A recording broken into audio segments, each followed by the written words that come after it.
महिपाल राजा की प्रजा अत्यंत सुखी थी। इसका कारण ये था कि वह प्रजा की हर समस्या के समाधान के लिए तत्पर रहता था। प्रजा को दुख था तो इसी बात का कि राजा की मृत्यु के बाद उत्तराधिकारी कौन बनेगा। पुत्र प्राप्ति के लिए राजा ने व्रत, अनुष्ठान और यज्ञ किए। अंत में वह तीर्थयात्रा पर निकल गया। तीर्थ यात्रा में उसकी भेंट एक जोगी से हो गई। उस जोगी ने राजा से कहा, मैं आपके दरबार में आकर रहना चाहता हूँ। आपको संतान सुख अवश्य प्राप्त होगा। राजा उस जोगी को अपने दरबार में लाया। जोगी के दरबार में आने के कुछ समय बाद रानी गर्भवती हुई।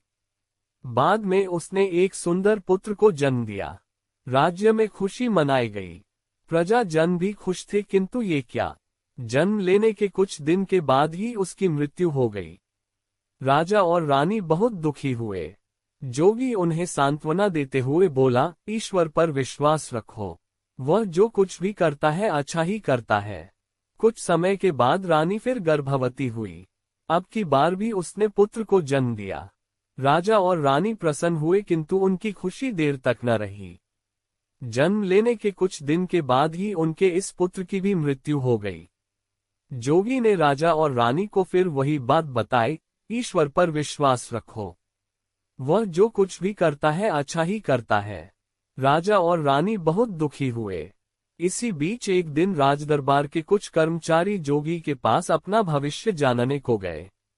जोगी ने उनसे कहा, आप कर्म करते जाए, विधाता के द्वारा लिखे भाग्य को फलित होना ही होता है। योग और धर्म के मार्ग पर चलने से भाग्य में कुछ परिवर्तन किया जा सकता है। राजदरबारियों ने समझा कि यह जोगी उन्हें टालने के लिए ही उपदेश दे रहा है। वे जोगी की निंदा करने लगे। एक दरबारी बोला, इस जोगी के यहाँ आने से राजा को भी पुत्र सुख प्राप्त नहीं हुआ। ये तो यहाँ बस अपना पेट पालने आया है। हाँ, इस जोगी का नाम पेटपाल जोगी ही होना चाहिए। दूसरा दरबारी बोला। अब सभी दरबारी उस जोगी को पेटपाल जोगी के नाम से पुकारने लगे। कुछ समय के बाद रानी फिर गर्भवती हुई। अब की बार उसने सुंदर कन्या को जन्म दिया।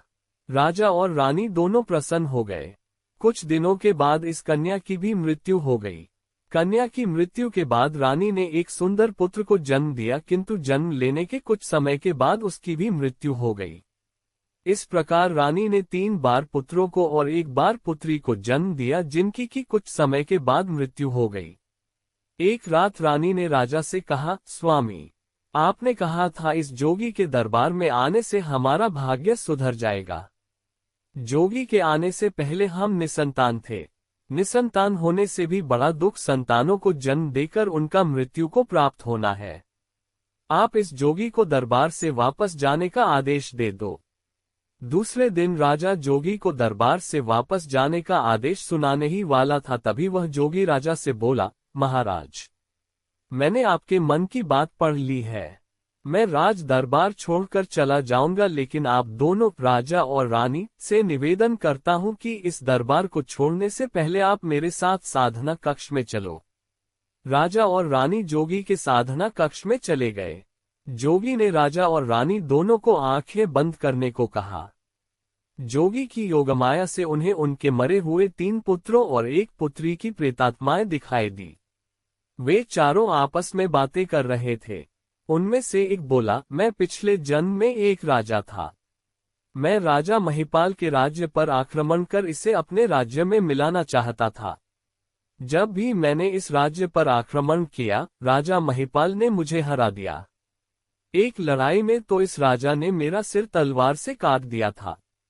मैं राजा महिपाल से पूर्व जन्म का बदला लेना चाहता था, इसीलिए राजा के पुत्र के रूप में मैंने जन्म लिया। इस दरबार में जो जोगी आ रखा है, जिसे राजा दरबारी मजाक में पेटपाल जोगी कह रहे हैं, वह पहुंचा हुआ योगी है। योग माया से इसे सब पता चल गया था। इसकी योग माया से जन्म लेने के कुछ दिन बाद ही मेरी मृत्यु हो गई। उद्धरण उद्धरण। ये सुनकर प्रेतात्मा के रूप में राजा का दूसरा पुत्र बोला, हाँ, तुम ठीक कह रहे हो। इसी पेटपाल जोगी की माया से जन्म लेने के कुछ दिनों के बाद मेरी भी मृत्यु हो गई। मैं राजा महिपाल से पिछले जन्म का बदला लेना चाहता था। मैं पिछले जन्म में एक चोर था। मैंने बहुत चोरियां की थी।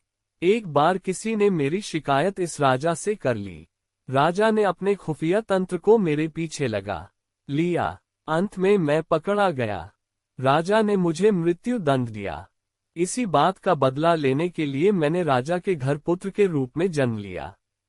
बड़ा होने पर मुझे सारा राजकोष समाप्त कर प्रजा और राजा के बीच फूट डलवाने का कार्य करना था। पर हाय, इस पेटपाल जोगी ने मेरी इच्छा पूरी नहीं होने दी। राजा का तीसरा मरा हुआ बेटा बोला, मैं पिछले जन्म में एक भिखारी था। मैं एक दिन राजदरबार में भीख मांगने गया था। राजा ने मुझसे कहा, ईश्वर ने तुम्हें 2 हाथ और 2 पैर दिए हैं। ईश्वर के दिए इन उपहारों का तुम भीख मांगने में दुरुपयोग कर रहे हो। तुम कोई काम करो। मुझे दोबारा तुम्हारी भीख मांगने की शिकायत मिली तो मैं तुम्हें मृत्युदंड दूंगा। राजदरबार से बाहर आने के कुछ दिन के बाद तक मैंने भीख मांगना छोड़ दिया था, किंतु कुछ दिनों के बाद मैंने फिर भीख मांगना शुरू कर दिया। राजा के पास किसी ने मेरी शिकायत की। राजा ने मुझे मृत्युदंड दे दिया। मैं पिछले जन्म का बदला लेने के लिए ही इस जन्म में राजा के पुत्र के रूप में आया था। बड़ा होकर मैंने राजा को ही भिखारी बनाकर छोड़ना था, लेकिन इस जोगी की योगमाया से जन्म लेने के कुछ दिन के बाद ही मेरी मृत्यु हो गई। तीनों प्रेतात्माओं का बात को सुनकर पुत्री के रूप में जन्म ले चुकी प्रेतात्मा बोली, मैं पिछले जन्म में पड़ोसी राजा का एक जासूस था। मुझे राजा महिपाल के राज्य की जासूसी करने का काम सौंपा गया था। मैं शरीर बदलने की विद्या को भी जानता था। मैंने राजा महिपाल के दरबार में एक सुंदर कन्या का रूप धारण कर प्रवेश किया।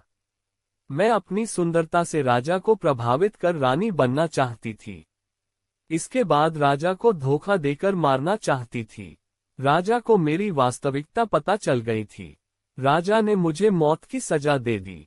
इसी बात का बदला लेने के लिए मैंने राजा के घर कन्या के रूप में जन्म लिया। मुझे बड़ा होकर राजा के शत्रु से ब्याह कर राजा को मरवाना था, लेकिन इस जोगी की योगमाया से जन्म लेने के कुछ दिन के बाद ही मेरी मौत हो गई। इन प्रेतात्माओं का बातें सुनकर राजा और रानी ने जोगी के पैर छुए और उससे क्षमा मांगी। वह जोगी बोला, राजन, एक बार फिर रानी गर्भवती होगी। अब की बार आपके घर पुत्र रूप में पुण्यात्मा का जन्म होगा। वह आपकी ही तरह गुणवान और ऐश्वर्यवान होगा। समय बीतता गया। रानी ने एक सुंदर पुत्र को जन्म दिया। राजा की मृत्यु के बाद वह राजा का उत्तराधिकारी बना। वह भी गुणवान और ऐश्वर्यवान था।